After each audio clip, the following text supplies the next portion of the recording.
You have your scriptures, turn over to Romans chapter 7. We made it through 4 whole verses last week, and we're really going to max it out this week because I think we're doing 7. 7 whole verses from Romans chapter 7. Remember, just keep in mind that, Romans is, and Romans as a whole, but Romans chapter 7 is an extremely challenging and misunderstood passage. It's one of those that when Peter talks about the writings of Paul, he says, that these are difficult to understand and that unstable people will often do what with them? Pervert them, twist them, distort them, right? This is a great example of that. And it's, Romans chapter 7, starting in verse 5, how can the Torah be good? And even just the blessings that we were just doing a little bit ago, and we were saying those before the readings, he is Adonai, he is the giver of the Torah, right? Did that sound like it was a good thing or a bad thing when you were going through those blessings in the readings? It's a good thing that he is the giver of the Torah. He started out, the earlier part of the chapter, he starts out by talking to those who know the law, who know the Torah. That's in verse 1. His fellow Jews and leaders within the synagogue of Rome. And he reminds them that they are his brothers and that he is one of them. Therefore, my brothers. This is where it was important to show that he's the inclusive language that you see in the modern translations isn't really helpful because he's speaking directly to the leadership of the synagogue, and that would have been the men, the ones that he is trying most to reach and help them to understand their role. He says, my brothers, you also were made dead to the Torah through the body of Messiah, so that you might be joined to another, the one who was raised from the dead, in order that we might bear fruit for God. That's that goal of where these things are taking the Jewish people and the Gentiles, that we can be raised from the dead so that we may bear fruit. And the irony of it is that you have died, but somehow or another your life isn't over. You are free, and you have a new master. You have Messiah, the one who is the embodiment of the Torah, the one who perfectly lives out the Torah, implements the Torah, explains the Torah, even all those hidden things. That's what the Messiah is promised to do. And so you bear fruit. You're free to bear fruit for God, fruit of righteousness that truly glorifies him, and that he will reward, the kind of fruit that brings life. That's when we are in Messiah. But without Messiah, when we are still slaves to sin, still slaves to the breaking of the law, breaking of the Torah, to Torah-lessness, that's when we are in trouble. Because in our own merit, in our own flesh, we can't bear fruit that leads to life. He says that in verse 5. Because when we were in the flesh, the sinful passions that came through the Torah were working in our body parts to bear fruit for death. When we were in the flesh, again, who is he talking to? Those who know the law, know the Torah, his brothers, fellow leaders within the synagogue. He is reminding his fellow Jewish people that even though they were entrusted with the very oracles and sayings of God, even though they had the Torah and the prophets, they were still dealing with and in the flesh, and sin was their master, just like as much as the Gentiles were when they were apart from Messiah. They may be surrounded by Gentiles that are clearly in the flesh. I mean, is there a difference in behavior in the first century between the Jews and the Gentiles? It was massive difference and distinction. But even those within in the Torah are still in the flesh. Hebrews, we just read about it, reminds us that that endless cycle of sacrifices is ongoing proof that we continue to be governed by the flesh, continue to break the Torah, because we have to bring these offerings over and over again. Having the Torah does not automatically do away with their flesh. It doesn't do away with those sinful passions that he mentions up there. And that what's interesting about that word is it's pathomata. The root is pathos, where we get the word pathogen. That word is closer to the idea of affliction and suffering. That's the root of that sinful passions. Yeah, how many of y'all remember when the title of the movie, The Passion of the Christ, came out? Y'all remember that a number of years ago? Was anybody ever confused by that title? Now, what is he talking about? Okay, this passion, that word for passion, it's not about his strong feelings, it's about his suffering and crucifixion. Pathos, pathogen, suffering. That's what the sinful passions, the sinful afflictions. And then he says this statement that so many people like to latch on. He's arguing that in some ways those sinful, those lawless, Torahless breaking of the Torah passions came because they had the Torah. Because Torah is proof, that the Lord, that Adonai is intervening in this world. He is setting up his own kingdom and his own dominion. If you need his Torah. His Torah is proof that God is stepping in. But apart from the Lord's redemption and rescue from Egypt through Messiah, through all of that we're about to go through in the Passover, we are actually under the influence of the domain of darkness. We are held there as prisoners of war. We are captives and slaves of the enemy. But the Torah comes along and says there's a different kingdom. But apart from Messiah, you are still under the jurisdiction of another Lord and another ruler. The enemy keeps us enslaved by promising us freedom to indulge that flesh and all of those sinful desires. But that it's actually, he tries to lie to us and say that it's God and his Torah that is the prison. Y'all following with me? And because we believe the lie, we reject the Torah.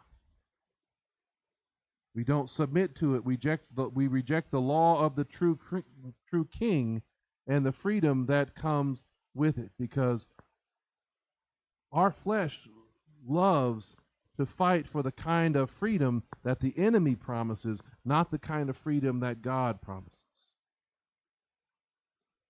And here's a kind of an example of that. When you're under one jurisdiction of law, how you resent the jurisdiction when somebody else tries to tell you some other law.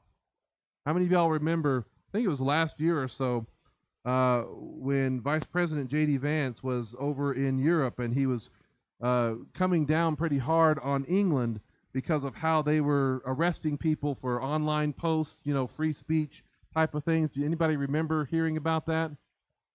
Okay, how they're arresting citizens who were speaking out against Islam, about the rape gangs, about COVID mandates, all that kind of stuff. Well, there was a time, it was August of 2024, when there were some government officials over in England, some British prosecutors who, in the light of all of that, they were threatening to charge and extradite American citizens who violated England's speech codes. Anybody else remember hearing about that? You Americans over there, they're sharing your online posts over here, so we're going to charge you and extradite you to prosecute you based on our standards. How'd y'all feel about that when you heard about it? Yeah.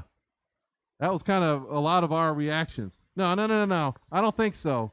We're not doing that. We're not playing that game. You want to pick a fight with me? Yeah, I'd love to see you try to charge me and extradite me over there, right? And how many of you, in reaction to this other jurisdiction, this other government coming and trying to tell us what we could do or say, how many of you actually wanted to say more provocative things in light of the fact that they were threatening, right? Isn't that how we naturally react to these kind of things? Those exact subjects, just to prove that, we here in America have this little thing called the First Amendment, that I've got rights and you can't touch me. I'm not under your jurisdiction. We don't recognize England's authority to tell us what to do or what we can say. That's how our flesh responds to the Torah of God when we read it apart from Messiah. We react the same way. Who are you to tell me what to do? When we have not been redeemed, that's our default. That's our automatic. Our flesh does not want to recognize Torah's authority over us. And it's after centuries of bad theology regarding the law of the king. It's that's how many even of those who are redeemed, those who do claim to know Messiah, that's how many of them, our friends and our family, react to the Torah of God as well. Y'all have known that. Y'all have seen that, right? I mean, how many times do they react like, oh, that's great, I think I'll do that, when you bring up things like bacon or catfish or the holidays and the trees and all that stuff? How many of them automatically said, yes, I've been waiting for somebody to tell me? Not too many, right? That's usually not the first reaction. Usually it's like, that's not for me. I'm not under that authority. Get that stuff away from me, right? That's how we react. That's our flesh that is reacting. Now, and I'll be honest, that's exactly how I would have reacted in my early days of even looking at this stuff, right? Anybody else there? Right? When our flesh does not recognize the authority of God's word, of the Torah, we act a lot like, toddlers when we're told no. We don't like being told no. You tell me no, and I'm going to figure out a way to do it anyway, right? Or think about it like this.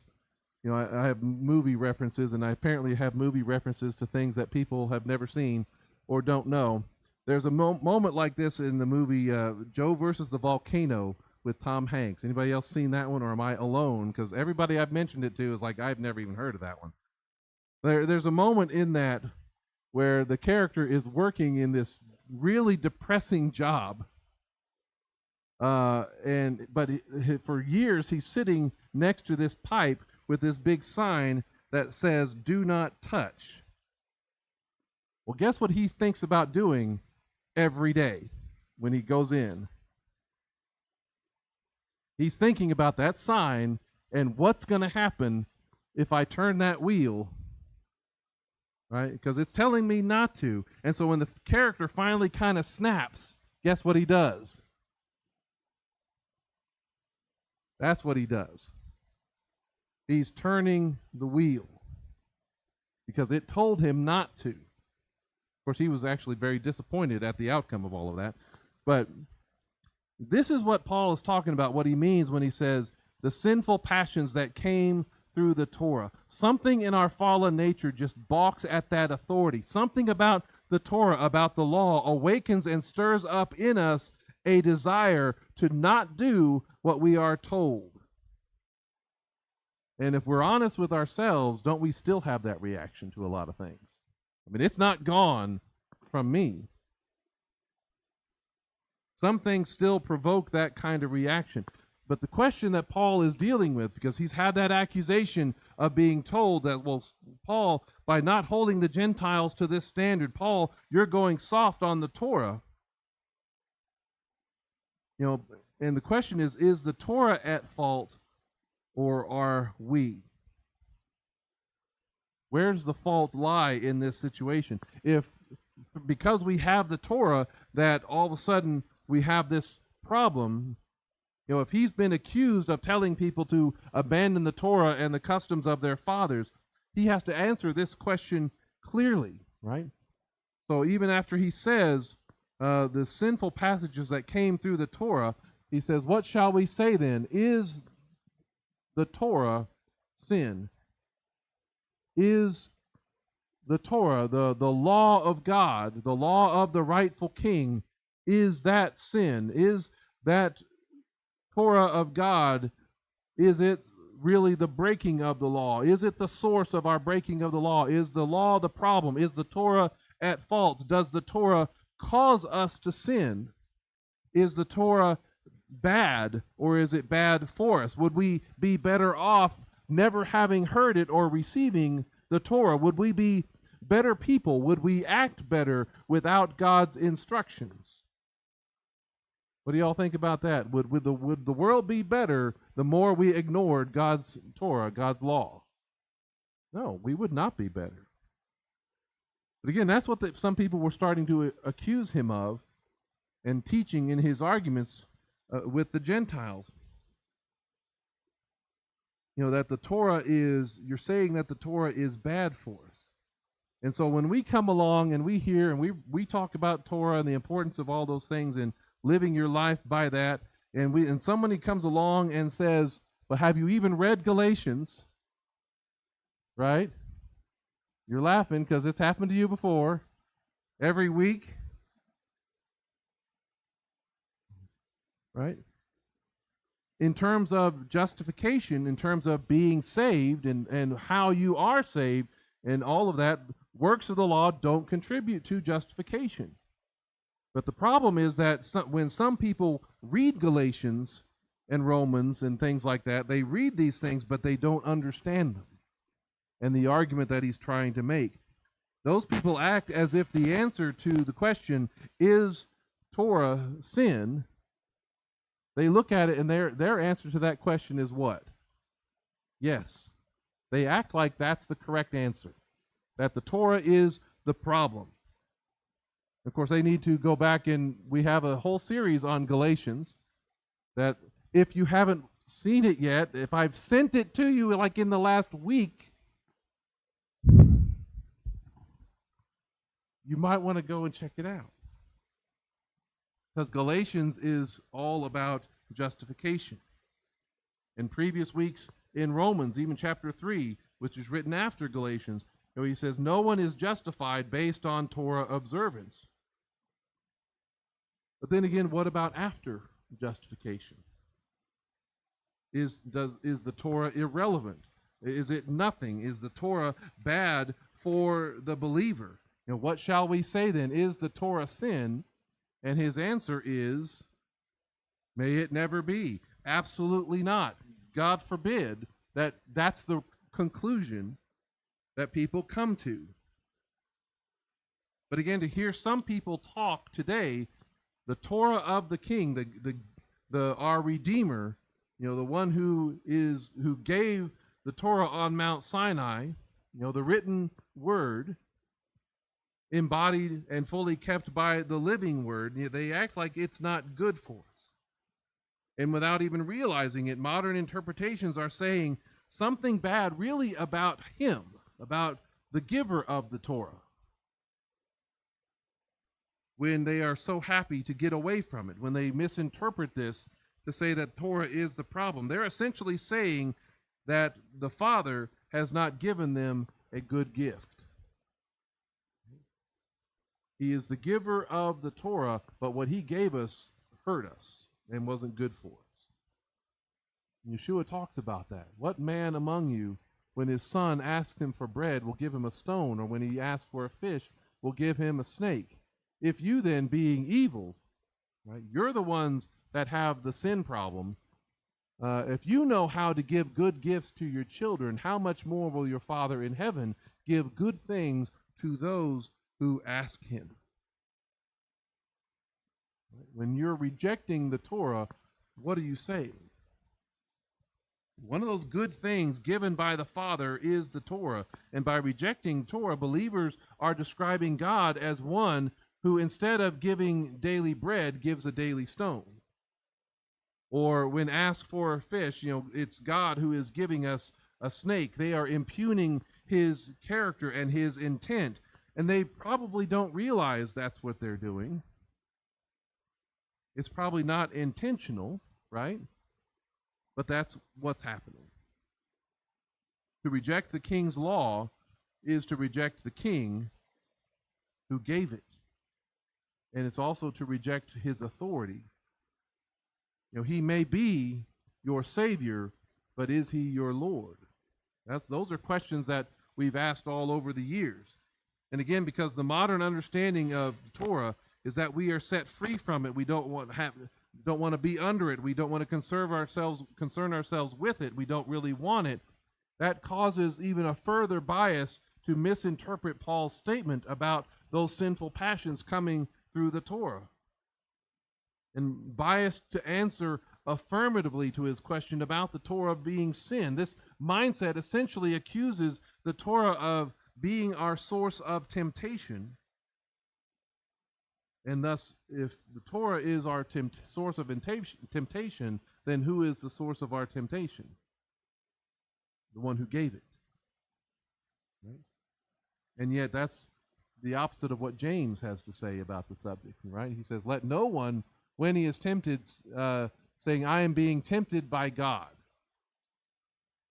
For God cannot be tempted by evil, and he himself tempts no one. Right? The source of your temptation is not him. But each one is tempted when he is dragged away and enticed by his own desire, his own flesh. Then when desire has conceived, it gives birth to sin, the breaking of the Torah. And when the breaking of the Torah is full grown, it brings forth the wages of sin, which is death. A lot of people make this big conflict between Paul and James as if they have different messages. No, they are on the same page. The Torah is not the source of our temptation. Rather, it is our own desire, our own passions, our own sin. So is the Torah sin? No. Because God only gives good gifts to his people. He goes on in James, he says, do not be deceived, my dear brothers and sisters.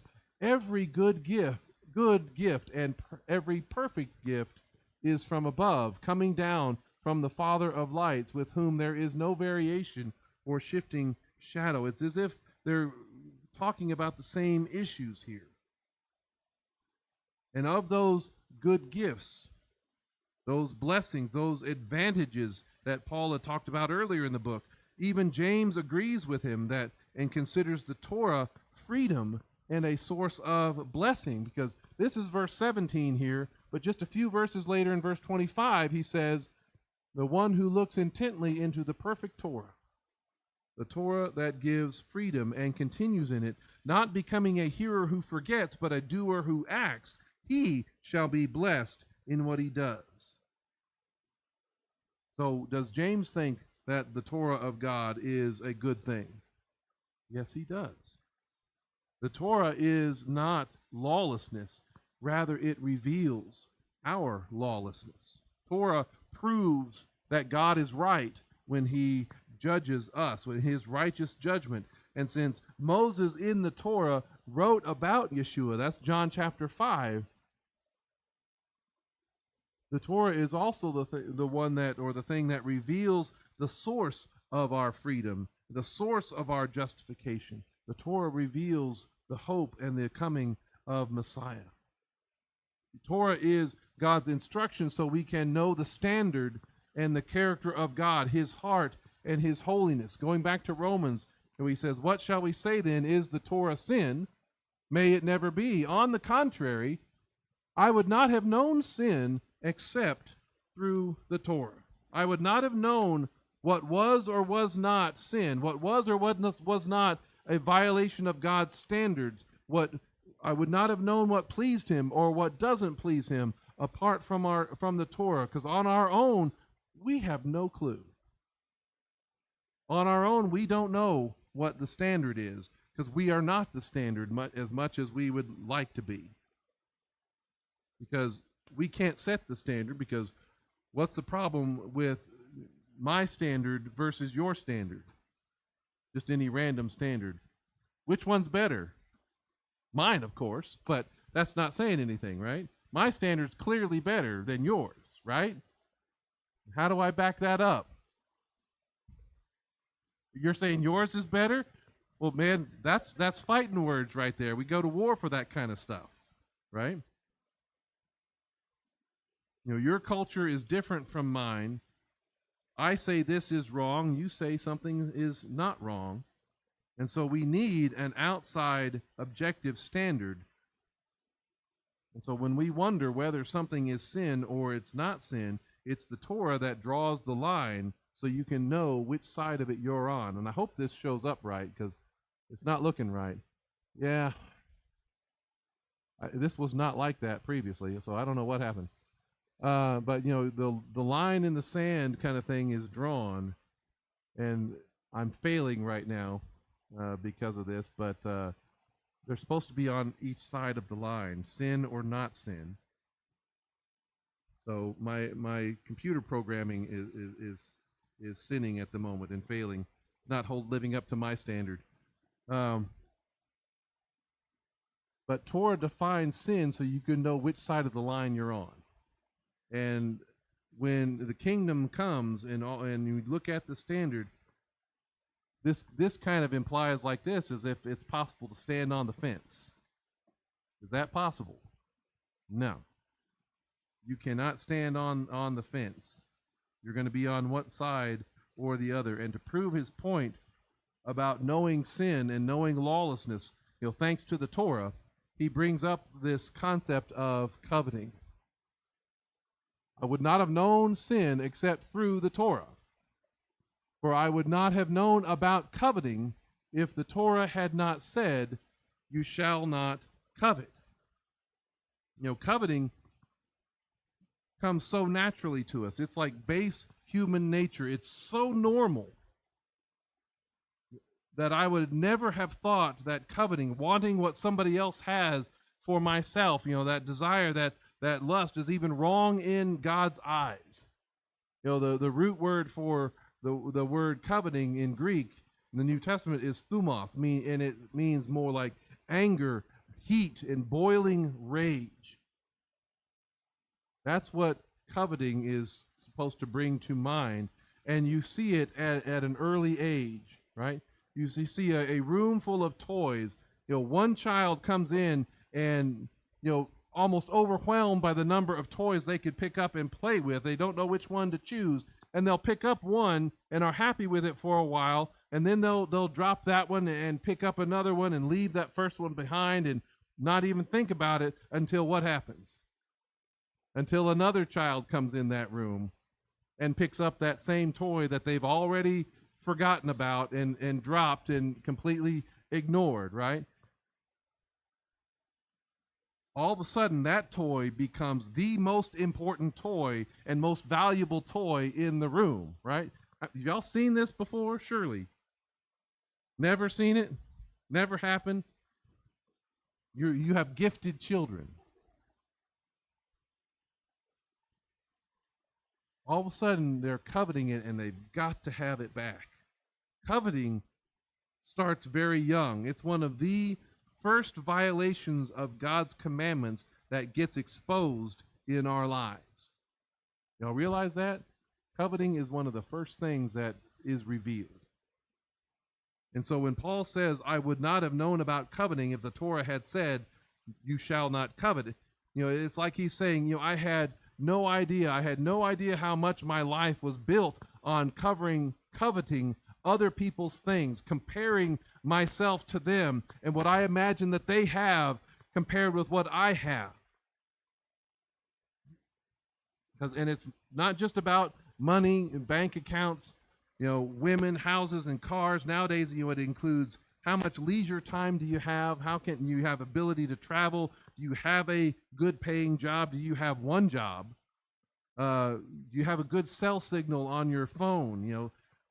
The things that go through your head of they're so pretty, or I'm too fat. Look at all those muscles. Look at that six pack. I mean, all that is a form of coveting and envy of some kind. And it's ironic that he uses the subject of coveting because, the way our culture thinks about things, mistakenly thinks that, well, we have our top 10 list, right, of the commandments. And number one's the most important. That means number 10 is the least important. That's how we tend to think about rankings. But that's not how the Hebrew mind works, because oftentimes it's the first and the last that are the most important. It's the Alpha and the Omega. It's the Aleph and the Tav. If you think about this, if you get the first commandment wrong, and this is where we often do, or at least I know I did growing up, what's the first commandment? When you were growing up, what were you taught was the first commandment? You shall have no other gods before me is typically counted as the first in traditional Christian circles. But in the Jewish mind, what's the first commandment? I am the Lord your God who brought you out of the land of Egypt. Right? See, if you see that as the first commandment, then you understand who he is and what he did for you. But if you get that wrong, then you get all the other commandments about your relationship wrong too. Because you shall have no other commands, no other gods before me. Who do you know who the me is? You can fill in the blank of who me is. In the same way, if you get the last commandment wrong about coveting, if you ignore it or you don't think it's really a big deal, you're actually more likely to break all of the other commandments regarding murder, adultery, lying, and stealing, because most of those actions start where? Or with what? With our heart and with our mind, where we covet what somebody else's has and you're willing to kill them to get it, or you're going to take what belongs to them. It usually starts with coveting. So in that moment, sin has you. Just like it had Cain. It describes sin is described as Cain. God describes sin as it's crouching at the door. It desires to have you. Sin, the breaking of the Torah, covets you and wants you for itself, to take you away from God and his authority and pull you into a lawless authority. And it's like sin has become, even that passage in Genesis 4 describes sin like it's an active agent. Like the breaking of God's commandment has become embodied in even the serpent. It's that spirit of lawlessness, spirit of anomia, spirit of deception. Sin is a lot like the devil that Peter talks about, where the devil is a roaring lion roaming around looking for someone to do what? To devour them. Sin is the same. He says in verse 8, sin, taking an opportunity, worked in me through the commandment all kinds of coveting. Being made aware that coveting is wrong in the eyes of God, suddenly I realize my life is dominated by this issue. For apart from the Torah, sin is dead. Now, can you see how someone who's already decided that I want nothing to do with the Torah, can you see how somebody who's already made that decision or been taught that, how they can misinterpret Paul in this kind of statement? Well, apart from the Torah, sin is dead. Well, if I stay away from the Torah, then it's not so bad. It's not a problem, right? Saying that the commandment actually causes my sin. After all, that's why I'm saved by grace. That's why I'm a new covenant believer, that the old has passed away, when in fact Paul is saying exactly the opposite. It's not the Torah that does what sin. It's the breaking of the Torah, working in your sin, working in your flesh, that part of you that doesn't want to submit to God's authority. That's the problem. It worked in me. That phrase, apart from the Torah. sin is dead. I got to thinking about this one. I'm thinking there may be two ways that you can go in interpreting this. And this may be an issue more of, rather than either or, it's probably a combination of both and kind of a thing. The first is, it's important to keep in mind who he's talking to, right? Do you not know, brothers and sisters, for I speak to those who know the law, know the Torah, that he's talking to people who have the Torah. So apart from the Torah could be referring to those who don't know the law. Right? The Gentiles, apart from the Torah, breaking the Torah is dead because they don't know any better. They don't even know that coveting is wrong because they don't know God or his standard. Breaking the Torah doesn't have power over them in the same way, over their conscience, like it should over those who do have the Torah. Apart from the Torah is how Paul talks about the Gentiles in that passage from Ephesians that we look at. Backing up one verse, therefore keep in mind that once you, the Gentiles in the flesh, were called uncircumcision by those called circumcision, which is performed on flesh by hand. At that time, you were separate from Messiah. You were excluded from the commonwealth of Israel. You were strangers to the covenants of promise, having no hope and without God in the world. Were these people apart from the Torah? Yeah.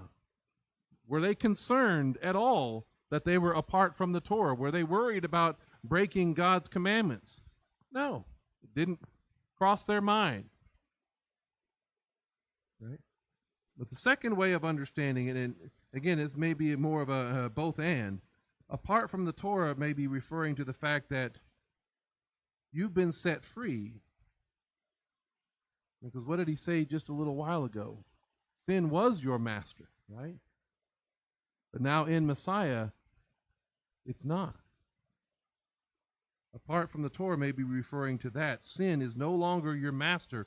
And since it's through the Torah that you became aware of sin, now that you are justified by faith, now that you have been raised with Messiah through the immersion, through baptism, into that new way of life, now that you no longer fear the wrath of God that is being poured out, and now that you are slaves of obedience, you are the slave to the one that you obey. Sin, the breaking of the Torah, is dead to you. And that's actually the first part of Ephesians chapter 2, that you are no longer, breaking the Torah is now dead to you, and it should not be considered an option. Now that you have been brought to life by Messiah, and he is saying this to his fellow Jewish people. He says, you were dead in your trespasses and sins. And at that time you walked in the way of this world in conformity to the ruler of the domain of the air, the ruler of the spirit who is now operating in the sons of disobedience. For his Jewish people, it's like you were in the flesh just like they were. You were under the dominion or the authority of the enemy just like they were. He says, we too all lived among them in the cravings of our flesh, indulging the desires of the flesh and the mind. By nature we were children of wrath, just like the others. But God was rich in mercy because of his great love with which he loved us. And even when we were dead in our trespasses, he made us alive together with Messiah. It's by grace that you have been saved. And he raised us up with him and seated us with him in the heavenly places in Messiah Yeshua. So you are, apart from the Torah, when you have been set free from the Torah, sin is dead. It is no longer your ruler. It is no longer your master, right?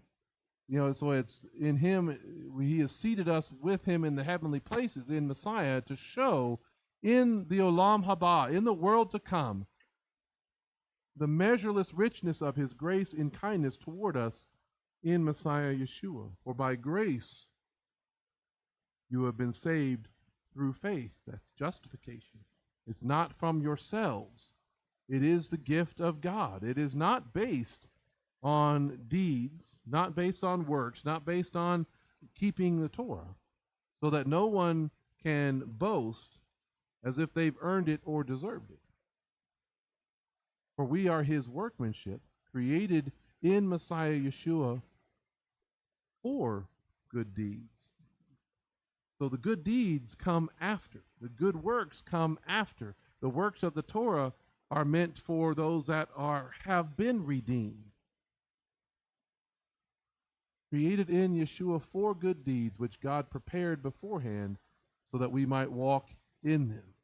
What God prepared beforehand is his word. What God prepared is the Torah, and he gifts that to us so that we may know how to live and walk. Y'all see how all this fits together?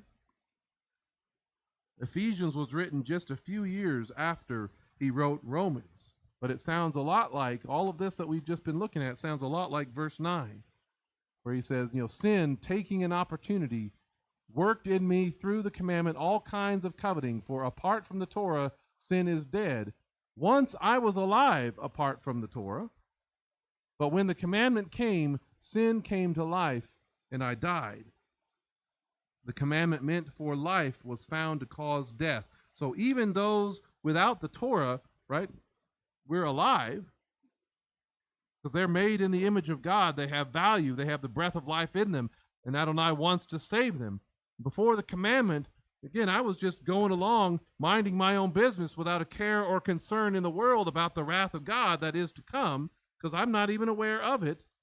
But then the commandment came, and the reason for God's judgment, the reason for my death is spelled out clear as day, and I realized I'm in trouble. And my first thought is, man, maybe I should try to do something about that. Maybe I've got to do something about that. Both Jew and Gentile have to experience that. They're supposed to hear, they're supposed to shema the Torah and realize that they are sinners, and then repent and call upon the name of Adonai and his mercy that's found in Messiah Yeshua. By hearing the Torah, when the commandment came, sin, the breaking of the Torah, came to life. I realized that I have broken the Torah. I have broken his commandments. And what happens to me? I die. I realize that God's judgment is just. He says the commandment meant for life was found to cause death. The commandment which we are supposed to live by, which are meant for a redeemed people, instead brings death. Not because the Torah or the law was bad, but because our flesh had not been redeemed, because our flesh is still corrupted and prone to deception. Just like what happened back in the garden with Eve and with Adam. And so sin, taking an opportunity, now that I've heard it, now that I've been exposed to it, sin took that opportunity, like the one that is, crouching at the door, looking for someone to devour. Sin takes that opportunity through the commandment, deceived me, and through it, killed me. And too many who are against Torah focus on what it caused and not what God meant it for. Right? The Torah is not supposed to bring death. Ideally, the Torah is supposed to bring life, that which was meant for life. The Torah is for a redeemed and restored people who have been delivered from the kingdom of darkness, who have received a new heart, a heart like his, one that's filled with a new spirit, who causes them to walk in his commandments, his Torah, his laws. And until that happens, until we are redeemed, until our flesh dies, we can't really live. It's why we must be buried with him and raised with him in his resurrection to new life. Then the righteousness is applied to us, credited to us. Then the righteous by faith are going to live. I skipped a verse earlier. When we were in the flesh, the sinful passions that came through the Torah were working in our body parts to bear fruit for death. But now we have been released from the law. Right? That's that apart that we just talked about. Having died to what confined us. Because actually, when we are not in the jurisdiction of God's law, we're actually under a greater slavery and confinement, so that we serve in the new way of the Ruach and not in the old way of the letter. Now that we have died and been raised, we can serve and worship in our new life, the way of the Spirit. And this is where so many get confused. The way of the Spirit does not negate or erase the letter, does it? The Ruach actually gives us the power, because the letter of the law is the declaration of you have sinned and you've died. Walking in the spirit of the law says, now that you have been brought to life, now this is the way to live. The letter was never the problem. Our corruption and our sin was the problem. But to fix that corruption, God gives us that good gift in the Torah. A good gift that doesn't need fixing or replacing, but rather the Torah is holy, and the commandment is holy. It is righteous, and it is good. It's a good gift meant for his people. It's a good gift whose goal or will lead us to who? Will lead us to Messiah. Lead us to our need to seek the Messiah. And we need the Torah to set the standard, to reveal our sin, to educate us on what sin is, to call us to repentance, and to help us recognize Messiah and what he has done for us. We actually need the Torah more, not less, as believers. We need the Torah so we can live today in a life that is pleasing to him, but also so we can live tomorrow in Messiah's kingdom. The Torah is not the problem. It provides the solution. The Torah is holy. The commandment is holy, righteous, and good for all of his redeemed people. Amen.